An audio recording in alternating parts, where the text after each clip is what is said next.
Hello everyone.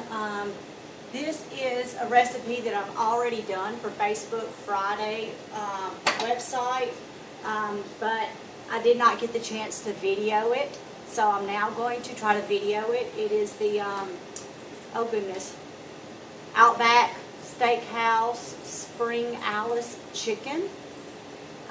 You can see it there on the Facebook Friday recipe page and also on our family website page. The ingredients are boneless, skinless chicken breast. You need the seasoning salt to marinate your chicken in, and I've already got that done. Now my portion is doubled. The recipe is doing a 4 boneless, skinless breast. We're doing 8 for our family size. And like I say, it's already got it's already pre-seasoned. I'm going to put it in the fridge here in a minute because there are several stages to this video and this recipe. So I will be pausing it a lot. But this first part, I'd like to just go over the ingredients, which is your chicken. You're going to need at least 6 bacon slices. You're going to need a 1/4 cup of regular mustard, a 1/3 cup of honey, 2 tablespoons of mayo. It asks for 2 teaspoons of dried onion flakes. JC doesn't really like onions that well. The last time I made it, I did it without the onion flakes, and it was really good. So I do not have that ingredient here. You're going to need at least a cup of sliced fresh mushrooms, and 2 cups of your shredded Colby Monterey Jack cheese. Now, what I'm going to do now, I've got to get the bacon started first because you need to have the bacon grease to saute your chicken in before you bake it. So the first step of this recipe is to bake or to cook your bacon. You may do it in a skillet. I like to put mine in a broiler pan in the oven, and then that way my bacon can be cooling off, and I just pour the drippings into the skillet that I need to saute my chicken. But that's the recipes. I'm going to pause the video while I'm getting my bacon ready, and I'll see you in a little bit. Okay, as you can see, I have already placed my bacon on a broiler sheet and have been cooking it, and it's ready to be flipped. So if you do cook it on a broiler, you do want to keep an eye on it because it does cook fairly quick. And if you don't flip it, it'll get overcooked on one side. But anyway, I'm going to flip the bacon and I'm going to continue to cook it. And while my bacon is cooking and my chicken is in the refrigerator marinating with a seasoning salt on it, I'm going to get some of my other ingredients ready to make the honey mustard, because we're going to make homemade honey mustard for not only to dip the chicken in before you put it into the baking pan after being sauteed, but to use as a sauce for your chicken with the meal. So I'm going to pause the video again and get those ingredients ready, and I'll be back in just a minute. Okay, my bacon is in the oven cooking some more, and the chicken is still marinating in the fridge. While that's doing all of that, I'm going to go ahead and make the honey mustard sauce. I'm going to go ahead and multiply the recipe that will be on the page ×3. Not that I need it that much for this meal in particular, but our family really likes the way it tastes with the chicken. It really tastes just like the honey mustard that you would purchase or get from McDonald's with your nuggets. So this is a good recipe to keep just on hand for just a dipping sauce. But it's calling for, let's see here. You're going to mix your honey and mustard in a small bowl with your mayonnaise. It does call for the dry onions here, but again, I'm not going to use the dry onions. So I'm supposed to use a 1/4 cup of mustard. I'm going to use that ×3.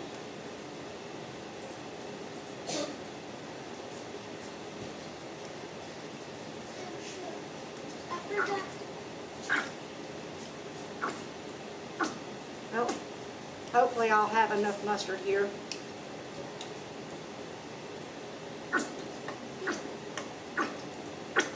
Sorry, y'all are getting it old school.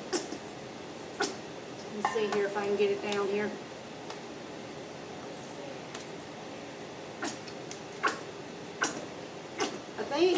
able to throw this container away. We have just enough. Okay, so there is our mustard. Again, you guys, I am not a professional chef or a cook. I don't claim to be. The number one reason that I am videoing most of these meals, and the only ones I will probably video, are the ones that I know my family truly loves, because I'm pretty sure they're going to want to know when they get older, how did I make that? So they're not going to stick around, I'm sure, as a teenager to learn, and they're too young to learn now, so I'm making videos for them that they can watch later. Now your mayonnaise, you're going to need, oh, sorry. On your mayonnaise, you only need 2 tablespoons. I'm going to scoop that out of here.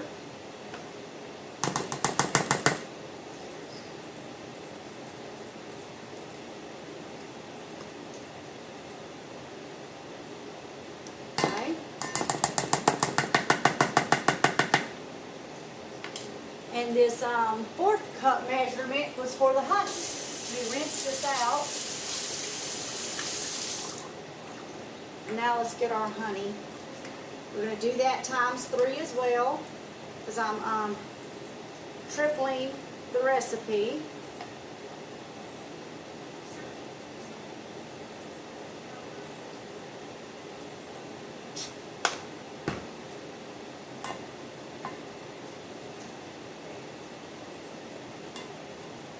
Just love these squeezable containers. You don't have to worry about having as much serving spoons and stirring spoons. I was really surprised that when we made this the last time that the kids enjoyed it the way they did. I was just expecting them to snarl their nose up at it, but I guess they were really hungry that day, so they were willing to try it, and when they tried it, they loved it. We do our last 1/4 cup here.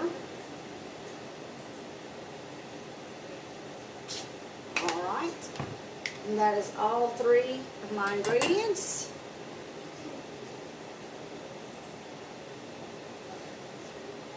And I'm just going to simply just whisk this together with just your common everyday whisk.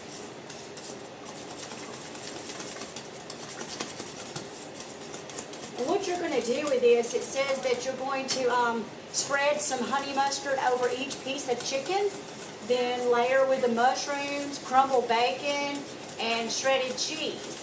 And so you want to make sure before you start dipping into this to put it on your chicken. I normally use a barbecue brush. You want to just pour a little bit of it in the bowl that you plan to dip back and forth into for the chicken, because you don't want to cross-contaminate this, especially if you're going to use it for a dip later. But that's how you make the honey mustard. And it's very easy. So as long as you have those 3 simple ingredients in your refrigerator or in your cabinet, you should be able to have honey mustard anytime you need it. But I'm going to pause the video now and get ready for the next step. Okay, as you can see, I've got my bacon back out, and it's looking pretty crispy. When you first take it off, especially out of the oven, it doesn't seem, it's more bendy than you would think. But once this dries out just a little bit and cool down, it'll get more firm and easier to cut as a crisp bacon. So I'm going to take all of this bacon here off and put it on my cutting board for here in a little bit. I'm going to chop it into bacon bits.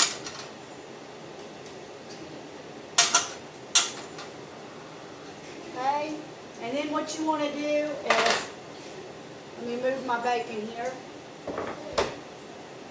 I'm going to saute my chicken into my electric skillet this time. So I'm going to just simply take the lid or the broiler sheet off of this pan.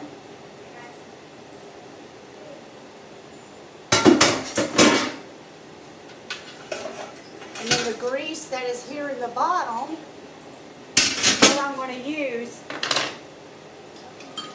to boil my to saute my chicken.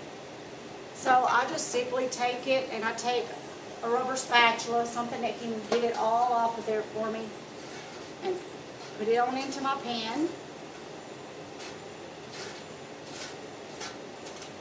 And if you did this with a skillet, you could do the same thing. Just take your bacon out and pour it over into a different pan if you plan to fry it in that.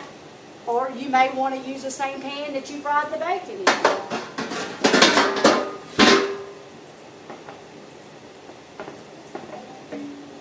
It doesn't really take a lot of this grease off of the bacon just to saute it. You're not going to try to cook your chicken breast fully. You're just trying to make sure you seal in the flavor of that bacon.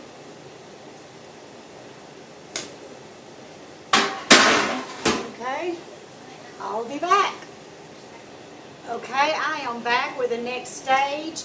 I have got my chicken cleaned up here that was marinating earlier, and I've got my bacon grease. It's pretty hot, so I'm going to just get it and just put it in there. And all we're wanting to do is just really just let this chicken brown a little on both sides.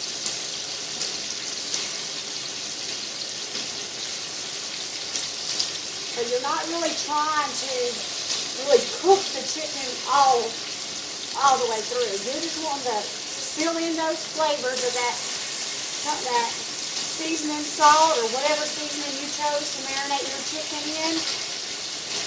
And then from there, you're just going to layer it over into the pan that you plan to bake your meal in.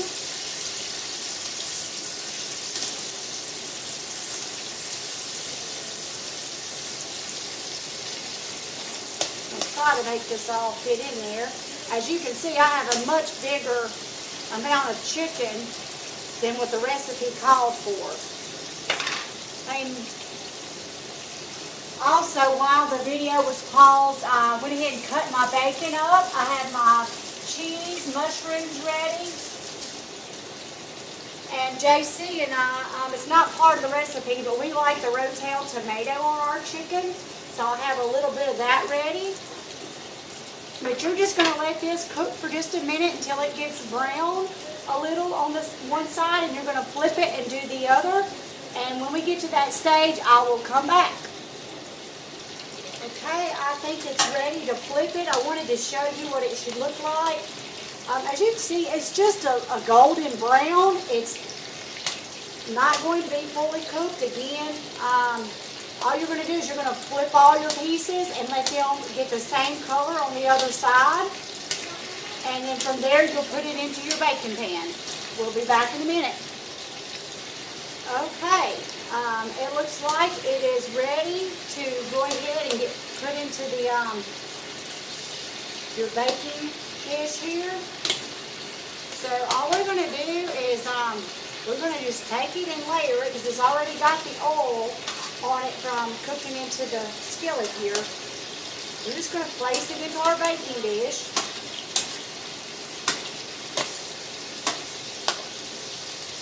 And once we get it all over here, we're going to take the honey mustard that we just made, and we're going to brush it on both sides. Go ahead and just turn this off.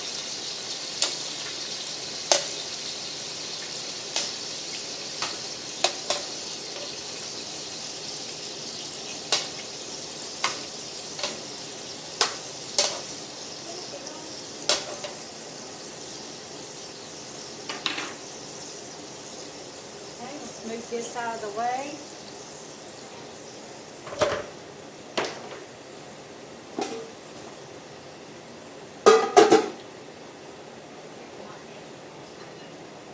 I've already got some of my honey mustard poured out of the larger bowl that I made earlier. This chicken's still pretty hot, so I'm going to brush it all of the sides. This on one side, then we'll flip it. Just dab it up with it.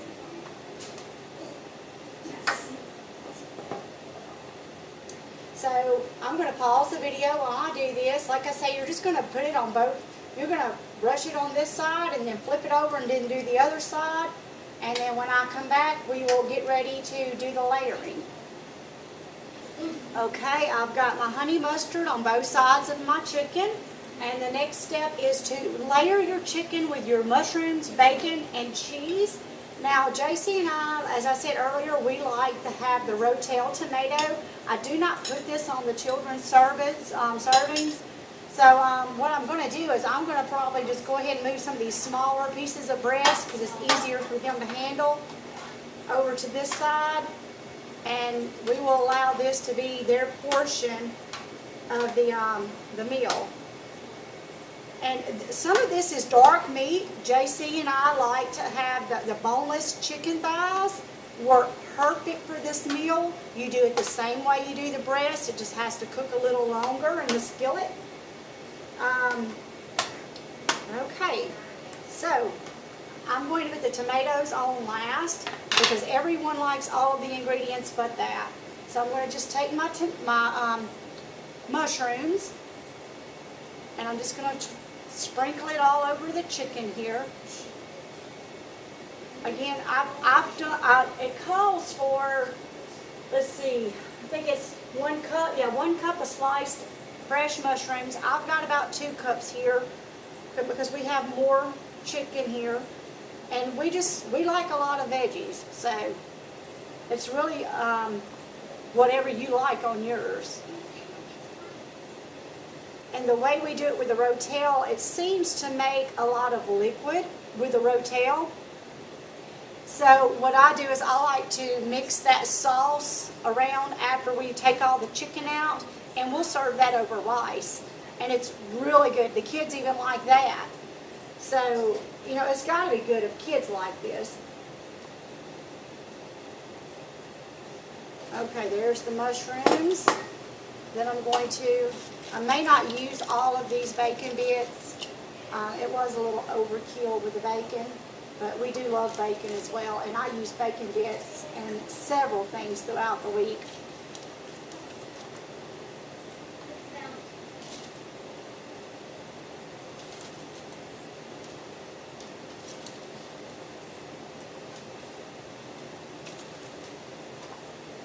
Okay, some bacon left there. Let me rinse my hands.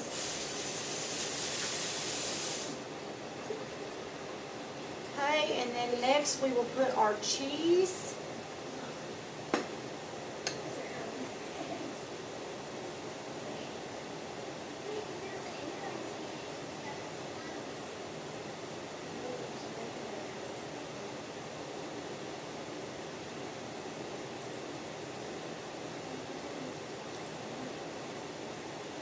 Because I do like to, like I say, take the juice and make a sauce, you may not want it to get all over the pan, but I'm going to kind of make sure it does, because it's just going to add to that sauce.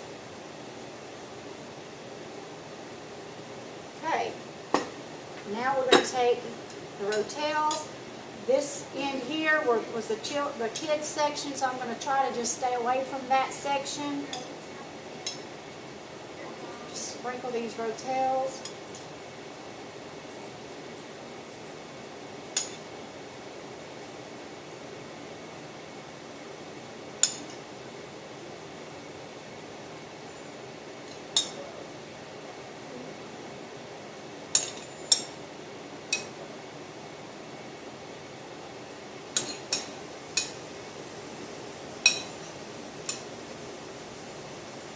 Now I'm going to just take the rest in between the chicken, and I'm just going to put it in there to help make the sauce.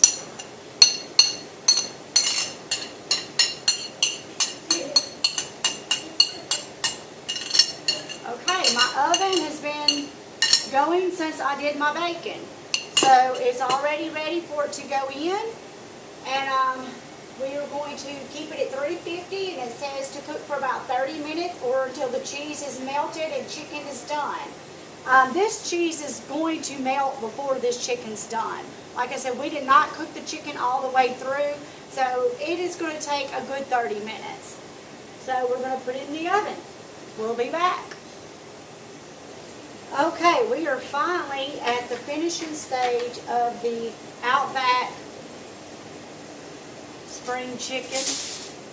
I've already cut a few pieces to make sure they were done. So I'm just going to take, I'm going to take mine out and put on a separate plate because like I told you before, I like to take the sauce that is left in the bottom of the pan and mix it up to go over the rice. So it's up to you if you want to use the sauce or not. It's easier to use the sauce if you take the meat out of the pan. But if you don't plan to, then you can serve it right out of your pan. But that's it. I know we had a lot of pausing going on, but there's a lot of different steps to this particular recipe. But it is well worth it. It is very delicious. And like I say, when I have a 9-year-old, a 10-year-old, and a 6-year-old that is asking me for seconds, then it must be pretty good. But anyway, hope y'all enjoyed the video. Y'all have a good day.